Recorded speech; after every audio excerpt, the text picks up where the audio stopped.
इस कहानी की शुरुआत में हमें इचिरो नाम के एक आदमी को दिखाया जाता है जो अपनी फैमिली के साथ एक नए घर में शिफ्ट होता है। उसने ये घर अपने पूरे जीवन भर की कमाई से खरीदा था, लेकिन इचिरो की फैमिली को ये घर बिल्कुल भी पसंद नहीं आता। दरअसल इचिरो के फैमिली मेंबर उसे एक लूजर समझते हैं और उसके द्वारा किए गए कामों की कभी भी तारीफ नहीं करते, क्योंकि उनको लगता है कि इचिरो एक डफर है। लेकिन सच्चाई तो ये होती है कि इचिरो ओल्ड होने के बावजूद भी दिन रात मेहनत करके अपने परिवार को खुश रखना चाहता है और उनकी हर इच्छा पूरी करने की कोशिश करता है। इचिरो के फैमिली मेंबर उसकी जरा भी इज्जत नहीं करते और छोटी छोटी बात पर इचिरो को डांटते रहते हैं, बुरा व्यवहार करते हैं, जिसकी वजह से धीरे धीरे इचिरो अकेला फील करने लगता है और डिप्रेशन का शिकार हो जाता है। अब एक दिन जब इचिरो अपने ऑफिस से वापस आ रहा होता है तो देखता है कि रास्ते में कुछ लोग एक आदमी को मार रहे होते हैं, लेकिन इचिरो उस व्यक्ति को बचाने की बिल्कुल भी कोशिश नहीं करता और वहाँ से आगे बढ़ जाता है, क्योंकि उम्र ज्यादा होने की वजह से वो अकेले उन गुंडों का सामना नहीं कर सकता था। लेकिन इचिरो को ऐसा करते हुए उसकी बेटी देख लेती है और वो इचिरो को कायर कहकर वहाँ से चली जाती है। इचिरो वापस अपने घर आ जाता है। अब इचिरो को अपने घर के बाहर एक डॉग दिखाई देता है। वो उस डॉग के पास जाकर देखती है कि उस डॉग के मालिक ने उसके गले में एक पर्ची बांध रखी थी जिसमें लिखा होता है कि कोई भी उस डॉग को अपने पास रख सकता है। इचिरो को ये डॉग बहुत पसंद आता है और वो डॉग भी इचिरो के साथ बहुत प्यार से पेश आ रहा था। तभी वहाँ पर इचिरो की वाइफ आ जाती है जिसे वो डॉग बिल्कुल भी पसंद नहीं आता, इसीलिए इचिरो से उस डॉग को वापस छोड़ने को कहती है और इचिरो को उसके मेडिकल चेकअप की रिपोर्ट देकर डॉक्टर को दिखाने को कहती है। अब इचिरो अपनी मेडिकल रिपोर्ट लेकर डॉक्टर के पास आ जाता है, जहाँ पर उसे पता चलता है कि उसे कैंसर है और कुछ ही महीनों के बाद ही उसकी डेथ हो जाएगी। इचिरो अपने कैंसर की बात सुनकर पूरी तरह से डर जाता है और वो इस बात को बताने के लिए अपनी वाइफ को फोन लगाता है, लेकिन इचिरो की वाइफ उसकी कॉल को ज्यादा इम्पोर्टेंट ना समझकर रिसीव नहीं करती। इसके बाद इचिरो अपनी बेटी को कॉल लगाता है, लेकिन इचिरो की बेटी भी उसका कॉल रिसीव नहीं करती। रात में खाना खाते समय इचिरो अपनी फैमिली को अपने कैंसर के बारे में बताने की कोशिश करता है, लेकिन इचिरो के फैमिली मेंबर इचिरो की बात नहीं सुनना चाहते,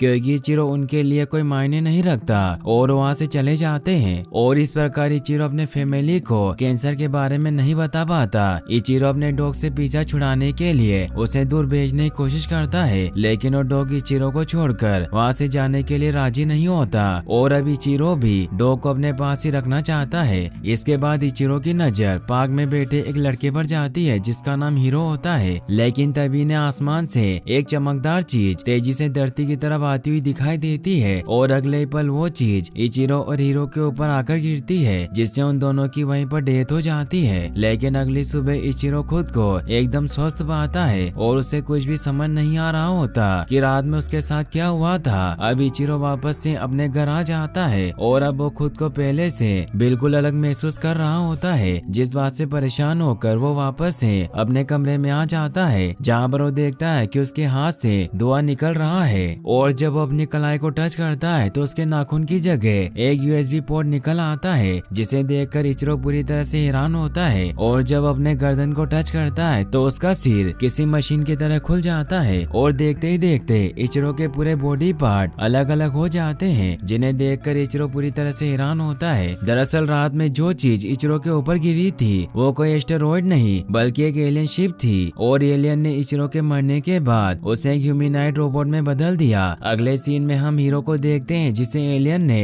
इचिरो की तरह एक एडवांस रोबोट में बदल दिया होता है। अब क्योंकि हीरो एक स्मार्ट लड़का होता है, इसीलिए वो जल्दी अपनी पावर के बारे में जान जाता है और वो अपनी शक्तियों के बारे में अपने फ्रेंड नायुकी को बताता है। हीरो की बातें सुनकर नायुकी को विश्वास नहीं होता, लेकिन जब हीरो नायुकी के सामने अपनी उंगलियों से बुलेट निकालकर एक कबूतर को शूट करता है तो नायुकी को हीरो की बातों पर विश्वास हो जाता है। इसके बाद हीरो नायुकी के साथ मिलकर अपनी पावर्स को अच्छे से इस्तेमाल करने की प्रैक्टिस करता है। यहाँ पर हमें पता चलता है कि हीरो जब भी किसी खुशहाल परिवार को देखता है तो पूरी तरह से गुस्से में आ जाता है, क्योंकि अपनी मॉम के साथ बहुत ही गरीबी में जिंदगी बिताता है और उसके फादर किसी वजह से उसके साथ नहीं बल्कि अपनी नई वाइफ के साथ रहते हैं, जिसकी वजह से हीरो हर समय फ्रस्ट्रेशन में रहता है। वहीं इचिरो जब अपने ऑफिस जा रहा होता है कि तभी रास्ते में उसे वही घायल कबूतर दिखाई देता है जिसे हीरो ने नायुकी को अपनी पावर दिखाने के लिए मारा था, लेकिन जब इचिरो इस कबूतर को अपने हाथों में उठाता है तो देखते ही देखते कबूतर पूरी तरह से ठीक हो जाता है और उड़कर वहाँ से चला जाता है। ये देखकर इचिरो को समझ आ जाता है कि वो किसी भी घायल जानवर या इंसान को छूकर उसे ठीक कर सकता है, इसीलिए आगे बढ़ता है और एक हॉस्पिटल के पास पहुंच जाता है, जहाँ पर वो देखता है कि एक लेडी रो रही होती है क्योंकि उस लेडी का बेटा कैंसर की वजह से अपनी जिंदगी की आखिरी सांसें ले रहा होता है। इचिरो उस लेडी को रोता हुआ देखकर इमोशनल हो जाता है और सबसे छुपते हुए किसी तरह से अपने पावर का इस्तेमाल करके उस लड़के को पूरी तरह से ठीक कर देता है। अगले सीन में हम हीरो को देखते हैं जो अपने पावर्स का गलत इस्तेमाल करना शुरू कर देता है और अपने कॉलेज के लड़कों को बुली करता है। नाओयुकी हीरो के इस बदले हुए रूप को देखकर पूरी तरह से हैरान होता है और हीरो को ऐसा न करने को कहता है। अब हीरो को उसकी स्टेप मॉम का कॉल आता है जो रात के खाने में हीरो को अपने घर पर बुलाती है और जब हीरो रात के खाने पर जाता है तो देखता है कि उसके फादर अपनी नई फैमिली के साथ बहुत खुश होते हैं और एक हैप्पी लाइफ जी रहे थे, जिसकी वजह से हीरो को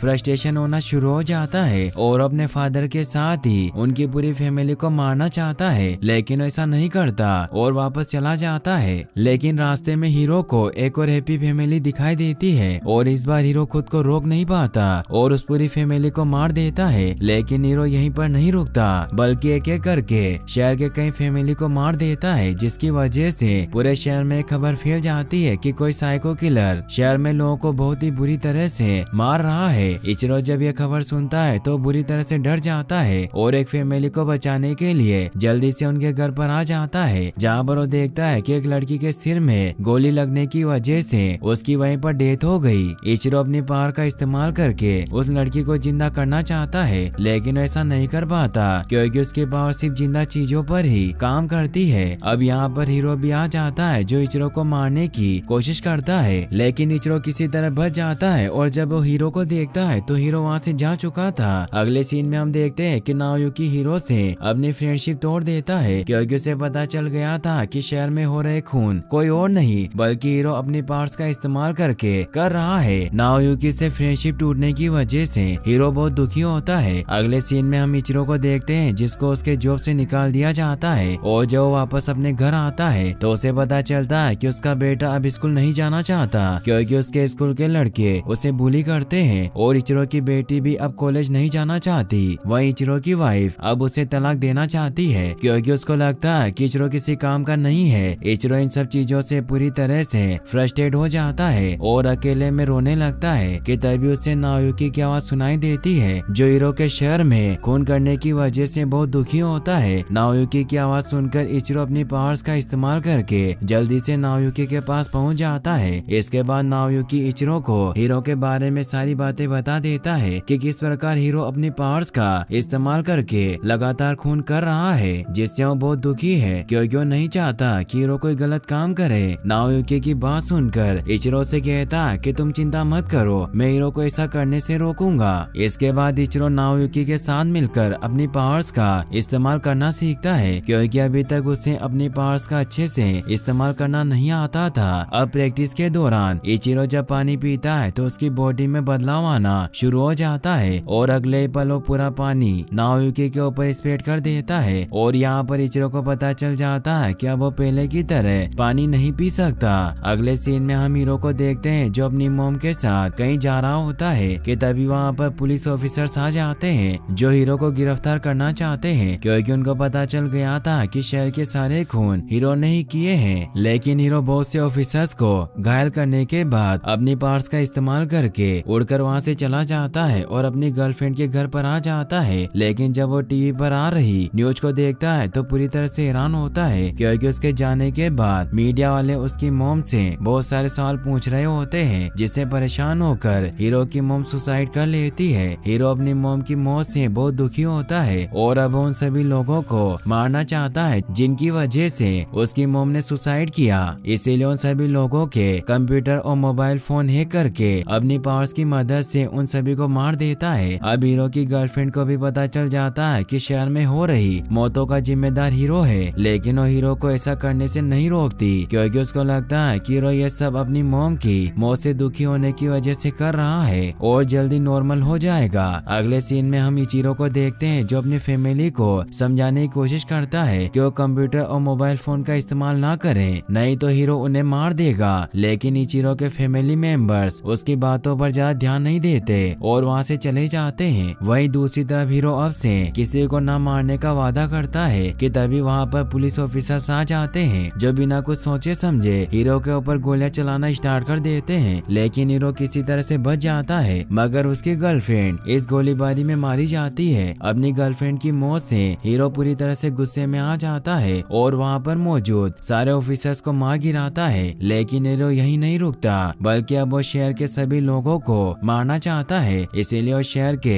सारे इलेक्ट्रॉनिक गैजेट्स को हैक कर लेता है और एक एक करके लोगों को मारना स्टार्ट कर देता है। शहर में अचानक से हो रही मौतों से सभी लोग बुरी तरह से डर जाते हैं और अपनी जान बचाकर इधर उधर भागने लगते हैं। इसके बाद हम हीरो के कॉलेज के लड़कों को देखते हैं, जो अब अपने स्मार्टफोन में हीरो को देखते हैं तो उनको लगता है कि हीरो मजाक कर रहा है। लेकिन हीरो इस बात से गुस्से में आ जाता है और एक एक करके सभी लोगों को मार देता है। वहीं दूसरी तरफ हम इचिरो को देखते हैं, जो शहर में हो रही मौतों से परेशान होता है और अपनी पावर्स का इस्तेमाल करके उन सभी इलेक्ट्रॉनिक गैजेट्स को अपने कंट्रोल में ले लेता है, जिसे हीरो ने हैक किया था। इसके बाद नाओयुकी शहर के सभी लोगों को समझाता है कि वो अपने स्मार्टफोन और इलेक्ट्रॉनिक गैजेट्स का इस्तेमाल ना करे, वरना हीरो बड़ी आसानी से उन्हें मार देगा। नाओयुकी की बात सुनकर सभी लोग टीवी कंप्यूटर का इस्तेमाल करना बंद कर देते हैं और अपने स्मार्टफोन को नीचे फेंक देते हैं। हीरो जब ये देखता है तो पूरी तरह से गुस्से में आ जाता है और अपनी पावर्स का इस्तेमाल करके पूरे शहर पर हमला करना स्टार्ट कर देता है। इस हमले के दौरान इचिरो की बेटी पूरी तरह से घायल हो जाती है, क्योंकि वो जिस बिल्डिंग में होती है हीरो ने उस बिल्डिंग पर मिसाइल से हमला किया होता है। इचिरो जब ये देखता है तो हीरो के पास आ जाता है और हीरो को ये सब रोकने को कहता है, लेकिन हीरो इचिरो की बात नहीं सुनता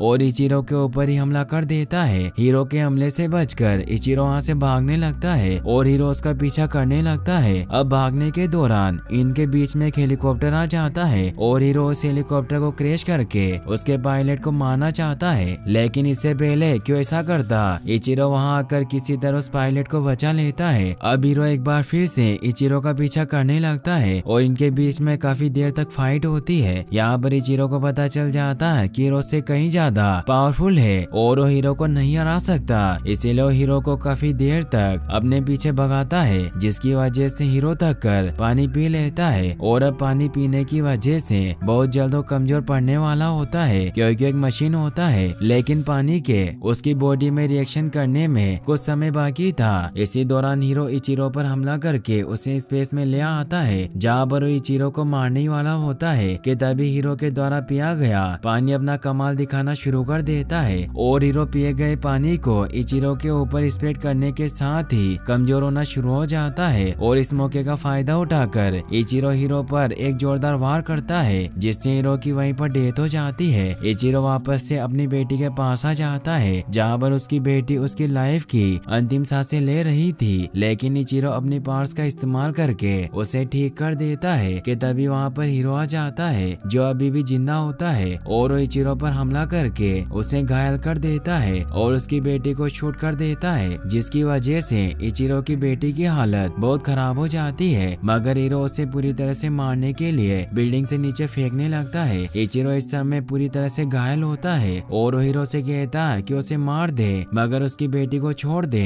लेकिन हीरो इचिरो से बदला लेना चाहता था, इसीलिए उसकी बेटी को नीचे फेंक देता है। यह देखकर इचिरो पूरी तरह से गुस्से में आ जाता है और उसके अंदर छुपी सुपर पावर बाहर आ जाती है, जिसकी वजह से इचिरो हीरो को बहुत ही बुरी मौत मारता है और अपनी बेटी को नीचे गिरने से बचा लेता है। इसके बाद इचिरो अपनी पावर्स का इस्तेमाल करके अपनी बेटी को पूरी तरह से ठीक कर देता है। यह देखकर इचिरो की बेटी हैरान हुई, उनसे पूछती है कि आपने कैसे किया, तो इचिरो कहता है कि मैं तुम्हें बाद में बताऊंगा और उड़कर वहाँ से चला जाता है। अगले सीन में हम देखते हैं कि न्यूज रिपोर्टर लोगों को इचिरो के बारे में बता रहे होते हैं कि किस प्रकार एक फरिश्ते ने आकर शहर के लोगों को हीरो से बचाया। वहीं दूसरी तरफ इचिरो की बेटी उसकी सच्चाई जानने के बाद उनकी रेस्पेक्ट करना शुरू कर देती है और साथ ही इचिरो से सारे फैमिली मेंबर्स भी अब उसकी रेस्पेक्ट करने लगते हैं। मूवी के आखिरी सीन में हम हीरो को देखते हैं, जो अभी भी जिंदा होता है और इसी के साथ यह मूवी यहीं पर एंड हो जाती है। और गाइस, अगर आप ऐसी और वीडियोस देखना चाहते हैं तो आप एंड स्क्रीन पर क्लिक करके